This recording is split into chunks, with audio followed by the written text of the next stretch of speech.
Salam sejahtera dalam Tuhan kita Yesus Kristus. Kita bersyukur buat anugerah Tuhan, kebaikan Tuhan dalam hidup kita. Tuhan tetap tolong pelihara kita. Saya percaya Tuhan akan terus menyertai kita, memberi kita kekuatan untuk tetap berharap dan mengandalkan Tuhan, tetap memiliki iman yang teguh. Puji Tuhan. Saat ini saya mau berbagi sedikit renungan kebenaran firman Tuhan yang tertulis dalam kitab Petrus, 1 Petrus pasal 4 ayat yang ke-7. 1 Petrus pasal 4 ayat yang ke-7 ini dekat. Karena itu jadilah tenang supaya kamu dapat berdoa. Puji Tuhan. Kita tahu bersama bahwa firman Tuhan menjelaskan bahwa kita percaya iman kita, Yesus datang ke dunia dan mati di kayu salib, dan dia bangkit ke sorga, bahkan dia yang berjanji, dan kita percaya akan janjinya bahwa dia akan datang kembali untuk kita. Tetapi Yesus menegaskan bahwa ketika sebelum dia kembali akan banyak peristiwa yang terjadi di akhir zaman sebelum kedatangannya. Sebab itu di sini Rasul Petrus menyampaikan bahwa banyak hal yang akan terjadi di Tuhan Yesus datang akan banyak kesukaran. Bahkan Rasul Paulus juga menuliskan dalam 2 Timotius pasal 3. Di sana dikatakan bahwa apa yang terjadi dalam kehidupan manusia di akhir zaman, di waktu-waktu terakhir, di sana penuh dengan keegoisan, hidup manusia dikuasai mamon, uang, bahkan manusia jauh dari yang namanya kasih karena ego manusia itu kuat. Bahkan manusia mengandalkan kekuatannya sendiri. Ketika banyak orang melakukan ibadahnya, tetapi mereka memungkiri kekuatan Allah. Paulus tuliskan di sana bahwa berarti banyak orang yang melakukan seperti ibadah tetapi hanya sebatas ritual, tetapi tidak mengalami hakiki ibadah yang sejati. Sebab itu saya percaya bila kita benar-benar tetap memiliki ibadah yang sejati. Di sini Rasul Petrus menuliskan bahwa dia menegaskan bahwa apa yang harus kita miliki di kesukaran, di akhir-akhir waktu, bagaimana harus posisi kita sebagai umat-umat Tuhan, sebagai anak-anak Tuhan yang percaya kepada Tuhan. Di sini dikatakan bahwa kita percaya bahwa ini adalah kita di akhir dari waktu. Di sini dikatakan kuasailah dirimu dan jadilah tenang. Di sini ada satu hal yang perlu kita ketahui bersama. Dalam segala kesukaran itu sulit bagi kita untuk tenang.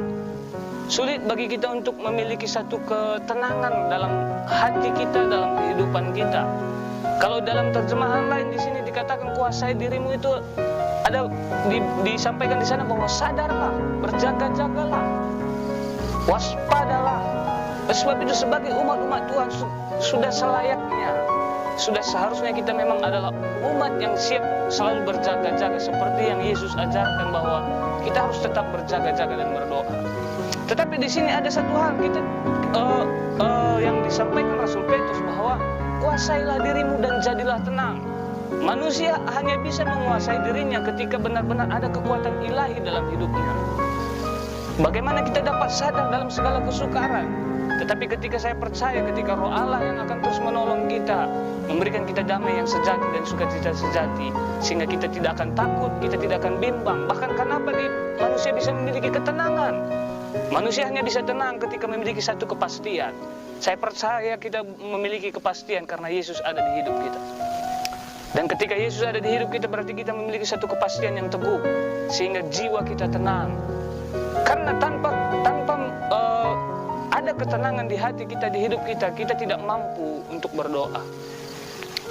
Sebab itu di sini dikatakan Rasul Petrus bahwa supaya kamu dapat berdoa. Jadi ini satu hal yang harus kita pelajari bersama, kita renungkan bersama. Kita harus tetap benar-benar memiliki satu jiwa yang tenang, karena Yesus sudah pasti buat hidup kita. Meskipun banyak kesukaran, goncangan yang akan terjadi, tetaplah yakin dan pasti bahwa Yesus segala-galanya, dia sanggup menolong kita, dia sanggup terus memelihara hidup kita. Puji Tuhan. Di sini ketika dalam berdoa, maksudnya kenapa? Karena sering sekali ketika kita tidak tenang, kita tidak dapat mendengar jawaban Tuhan. Ketika kita berdoa, kita memberitahu atau bertanya sesuatu kepada Tuhan. Sebagai pesan saya, kalau kita mau memberitahu kepada Tuhan, beritahulah kalau bagaimana Tuhan itu hebat, bagaimana Dia baik, bagaimana kedahsyatannya. Kalau dalam segala pergumulan, dalam segala peristiwa dan kejadian, kesulitan, kesukaran yang ada, saya percaya Tuhan lebih tahu. Bahkan dalam kehidupan kita, saya percaya juga Tuhan lebih tahu.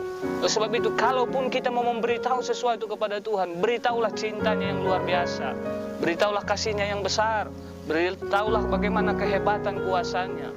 Tetapi kalau datang kepada Dia, kalau dengan satu pergumulan, tanya Dia, dengarkan suaranya.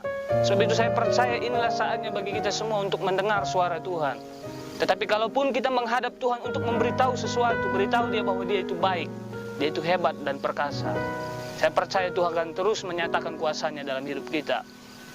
Di sini Rasul Petrus menegaskan ini kepada jemaat Tuhan, kepada umat-umat Tuhan, supaya benar-benar menjadi umat-umat yang tangguh dalam segala kejadian, dalam segala kesukaran. Mereka akan tetap berdiri teguh di dalam Tuhan. Tuhan mengizinkan api datang ke atas umatnya bukan untuk melenyapkan umatnya, tetapi untuk mendeklarasikan bahwa umatnya itu penuh dengan kemuliaan kuasa dari Tuhan.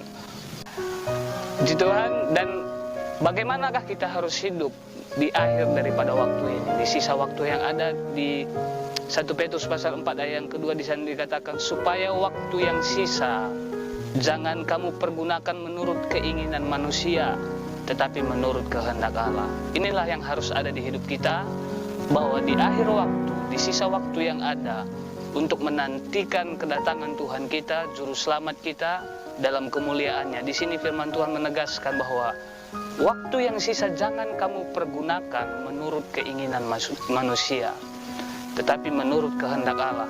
Seperti yang tadi ketika berdoa juga, bahwa kita tidak lagi memaksa Tuhan untuk memuaskan keinginan kita, nafsu dan ambisi kita, tetapi di sana kita datang bertanya kepada kehendak Allah. Dan di sini jelas firman Tuhan menegaskan bahwa biarlah hidup kita menurut kehendak Allah. Bagaimana menurut kehendak Allah kehidupan kita, umat-umat Tuhan? Di ayat yang ke-8 jelas menuliskan bahwa tetapi yang terutama kasihilah sungguh-sungguh seorang akan yang lain, sebab kasih menutupi banyak sekali dosa. Berilah tumpangan seorang akan yang lain dengan tidak bersungut-sungut. Layanilah seorang akan yang lain sesuai dengan karunia yang telah diperoleh tiap-tiap orang, sebagai pengurus yang baik dari kasih karunia Allah. Jika ada orang yang berbicara, baiklah ia berbicara sebagai orang yang menyampaikan firman Allah. Jika ada orang yang melayani, baiklah ia melakukannya dengan kekuatan yang dianugerahkan Allah, supaya itu karena Yesus Kristus dan kuasa sampai selama-lamanya. Amin. Puji Tuhan. Ini ada 3 hal yang saya membagikan bagi kita semua. Di akhir waktu, di sisa waktu yang ada, kita harus hidup. Di sini dikatakan kita diajar untuk memberi. Karena dalam hal memberi pun, segala sesuatu di dunia ini ada batas waktunya. Jadi memberilah ketika masih ada orang yang membutuhkan. Jadi memberilah ketika masih ada yang menerima, ada yang membutuhkan pemberian kita. Dan di sana juga kita diajar, dididik untuk melayani. Jadi melayanilah ketika masih ada orang yang memerlukan, ada orang yang membutuhkan pelayanan kita. Dan di sana juga dikatakan bahwa berbicara, bersaksi, beritakan firman. Bersaksilah ketika waktu masih ada, untuk masih ada telinga, masih ada orang yang mau mendengar akan kesaksian kita. Saya percaya ketika hidup kita sesuai dengan kehendak Allah yang dikatakan oleh firman Tuhan, kita benar-benar hidup memberi apa yang orang butuhkan, dan kita juga melayani, dan pelayanan kita menjadi pelayanan yang dinikmati orang, dan kita juga benar-benar menjadi saksi-saksi untuk memberitakan firman Tuhan. Tuhan beserta kita, Tuhan akan menolong kita, dan akan menyatakan kuasanya, dan akan banyak orang diberkati melalui hidup kita, dan tangan Tuhan akan terus beserta kita untuk menyatakan kuasa kemuliaannya dalam hidup kita. Saya percaya berkat Allah melimpahi kita, dan hidup kita juga menjadi berkat yang indah bagi banyak orang, dan mempermuliakan nama Tuhan kita, Yesus Kristus. Puji Tuhan. Saya percaya urapan Tuhan beserta kita. Bapa, kami bersyukur buat kebaikan anugerah-Mu yang luar biasa dalam hidup kami. Kami percaya Tuhan, Kami menantikan Engkau yang memberikan kami kekuatan, kemampuan oleh pertolongan Roh-Mu untuk tetap teguh dan hidup dalam kebenaran firman-Mu.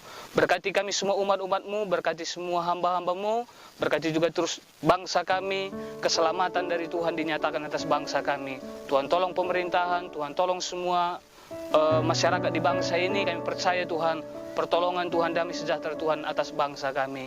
Terima kasih Bapa yang baik, terpujilah nama-Mu, bagimu segala pujian, kekal selama-lamanya, dalam nama Tuhan Yesus Kristus. Haleluya. Amin. Puji Tuhan, Tuhan Yesus memberkati kita. Haleluya.